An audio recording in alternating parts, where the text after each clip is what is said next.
আজকের রাইডে near about 100 kilo হয়ে যাবে আমার।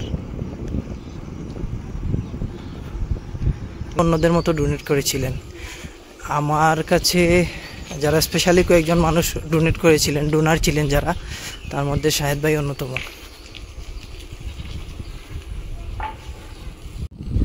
আসসালামু আলাইকুম। আমি আজকে সাইক্লিং করতে করতে সুনামগঞ্জ জেলার জগন্নাথপুর উপজেলায় চলে এসেছি। এই জায়গাটার নাম নয়াবন্দর।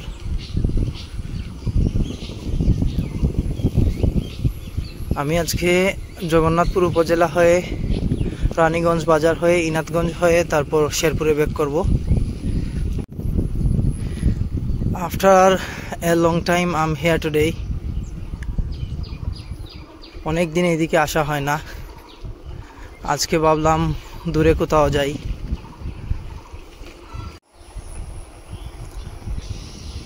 এই জগন্নাথপুর উপজেলার লুদুরপুর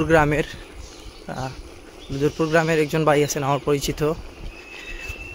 ওনার সাথে আমার পরিচয় হয়েছিল সেই 2018 অথবা 19 সালের দিকে। আমাদের একটা গ্রুপ ছিল প্রকৃতি নির্ভর মাছ চাষ। তো আমি সেই গ্রুপে আমাদের স্যারের সাথে অপারেট করতাম। আমি সেই গ্রুপে মডারেটর ছিলাম একটা সময়, তখন ওনার সাথে পরিচয় হয়েছিল।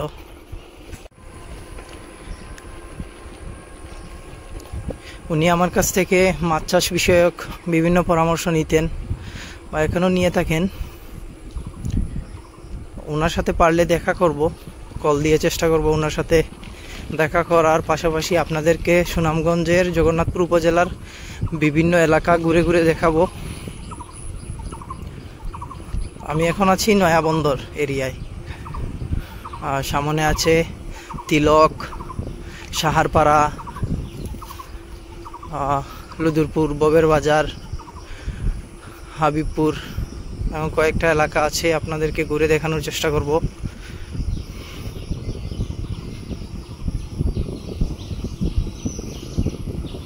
আমাকে যেতে হবে নয়াবন্দর বাজার ক্রস করে। আমি আসার সময় চলে এসেছি গলাবাজার হয়ে একটা রাস্তা চলে এসেছে এইদিকে। মেইন রোড থেকে ভিতরের দিকে একটা রাস্তা এসেছে, যেটা সরাসরি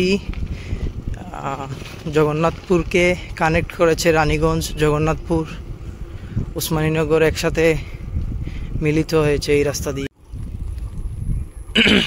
যে সামনে মাইল ফলক দেখা যাচ্ছে, নিতাইগঞ্জ সরকারি প্রাথমিক বিদ্যালয়, জগন্নাথপুর, সুনামগঞ্জ।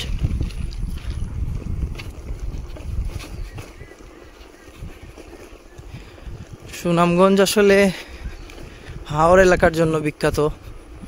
সুনামগঞ্জে অনেক বড় বড় হাওর আছে।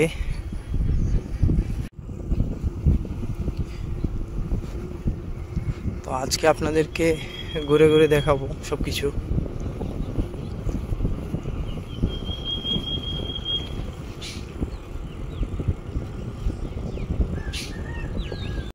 চলুন সামনে যাওয়া যাক।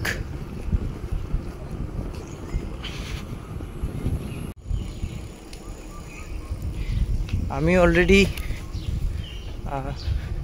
অ্যাক্টিভ নয়েজ ক্যান্সেলেশন আছে এমন একটা মাইক অর্ডার করেছি। অবশ্য আজকে অথবা আগামীকালকে পেয়ে যাব। তখন ভিডিও কোয়ালিটি আরও ভালো হবে আর অডিও কোয়ালিটিও আরও ভালো হবে। আপনারা ক্লিয়ারলি ভয়েস শুনতে পারবেন, বুঝতে পারবেন।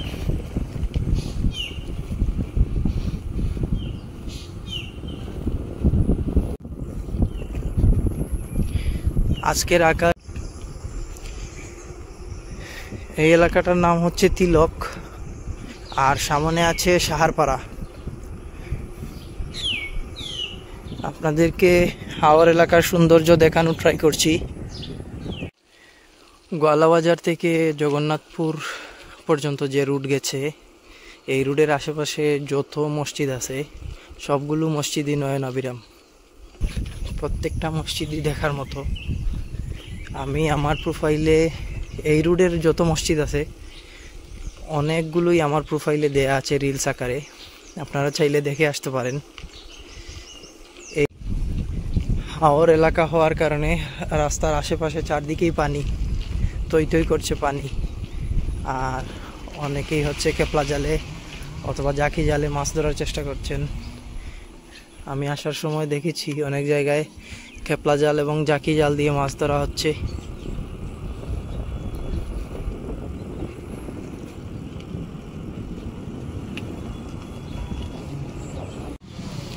এই হাওরগুলো অনেক বড়, যেদিকেই চোখ যায় শুধু পানি আর পানি।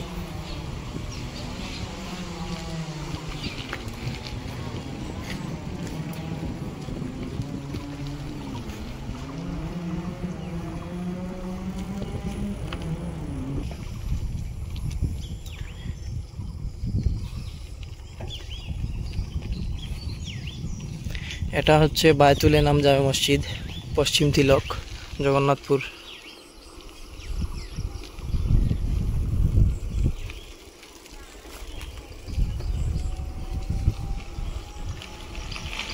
যে আরো একটা নয়নাবিরাম মসজিদ, চক তিলক বায়তুল নূর জামে মসজিদ।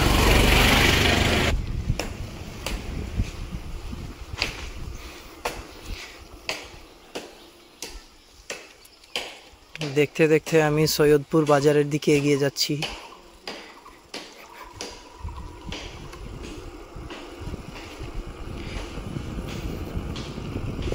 এই দিকের দোকানপাট এখনো খুলেনি। এই যে আর একটা সুন্দর মসজিদ।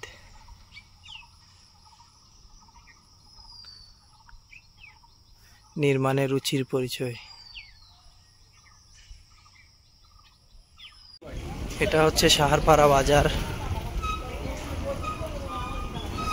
ছোটখাটো একটা বাজার, বেশি বড় না।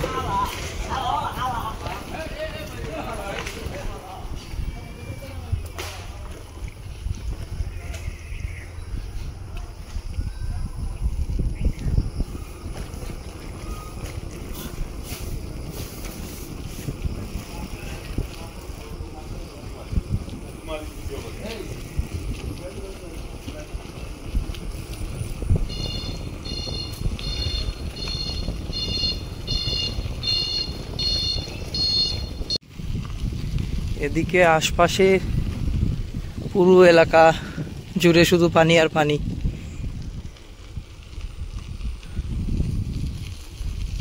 সুনামগঞ্জে ছোটখাটো বন্যা হয়ে গেছে ঈদের আগে।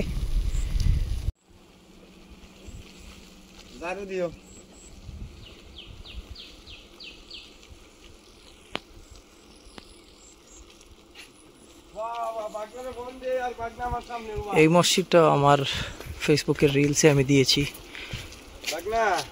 শেখ আব্দুর রাজ্জাক জামে মসজিদ, আওদত, সাহারপাড়া, জগন্নাথপুর।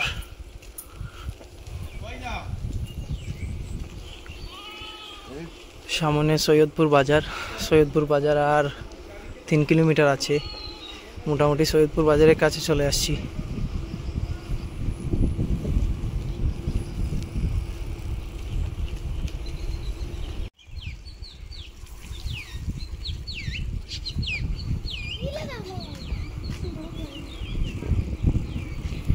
খেপলা জালে আর জাকি জালে মাছ ধরার চেষ্টা চলছে।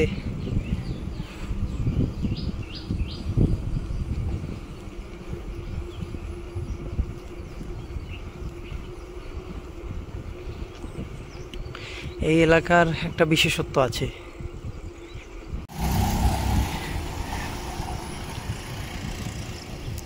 তো যেটা বলছিলাম, এই এলাকার বিশেষত্ব হচ্ছে এই রাস্তার আশেপাশের বাড়িঘরগুলো খুব সুন্দর, খুব দৃষ্টিনন্দনভাবে বানানো। সামনে গেলে আরো দেখতে পাবেন।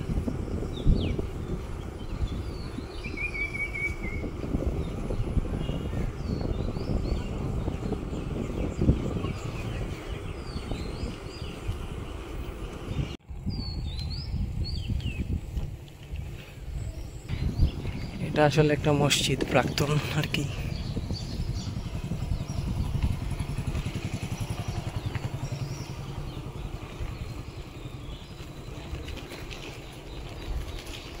আমি রাম মহল, ফিরোজা মঞ্জিল। দূরে আরেকটা মসজিদ দেখা যাচ্ছে, খুব সুন্দর মিনার সম্বলিত।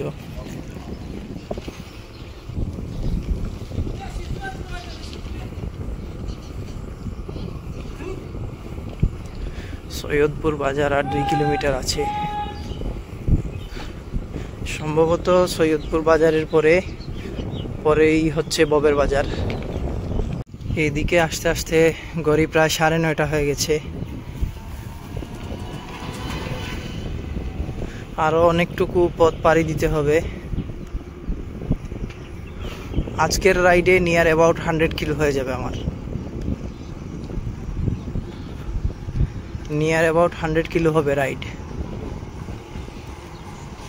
শেরপুর টু জগন্নাথপুর, জগন্নাথপুর থেকে রানীগঞ্জ, রানীগঞ্জ থেকে ইনাতগঞ্জ হয়ে তারপরে আবার শেরপুরে ব্যাক করব। মোটামুটি 100 কিলো হয়ে যাবে।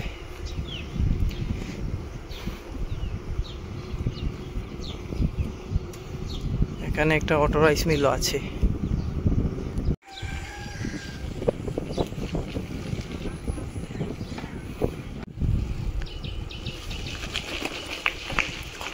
জগন্নাথপুর এলাকার অনেক মানুষ প্রবাসে থাকেন, প্রবাসী অধ্যুষিত এলাকা।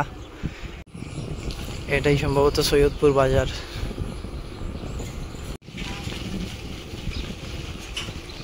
এই বাজারটাই সৈয়দপুর বাজার। ইউনিয়ন পরিষদ কমপ্লেক্স আছে রাস্তার পাশে।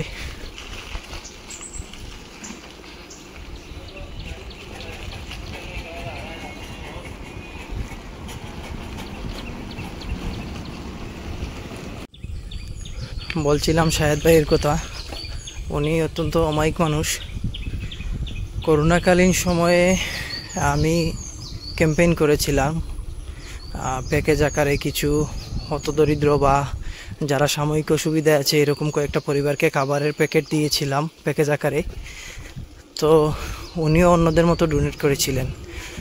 আমার কাছে যারা স্পেশালি কয়েকজন মানুষ ডোনেট করেছিলেন, ডোনার ছিলেন যারা, তার মধ্যে শাহেদ ভাই অন্যতম।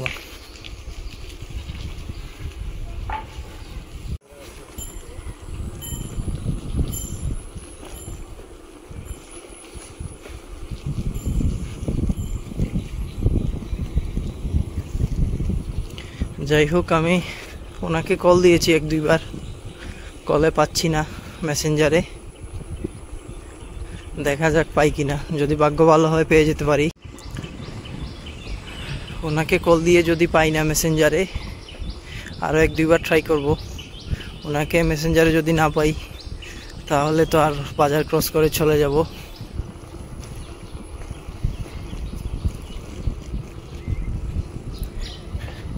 এই এলাকা প্রবাসী অধ্যুষিত এলাকা, যে কারণে বাড়িঘরের ডিজাইনে ইউরোপীয় ছোঁয়া আছে অনেকটাই। ইউরোপীয় দাসের বাড়িঘর,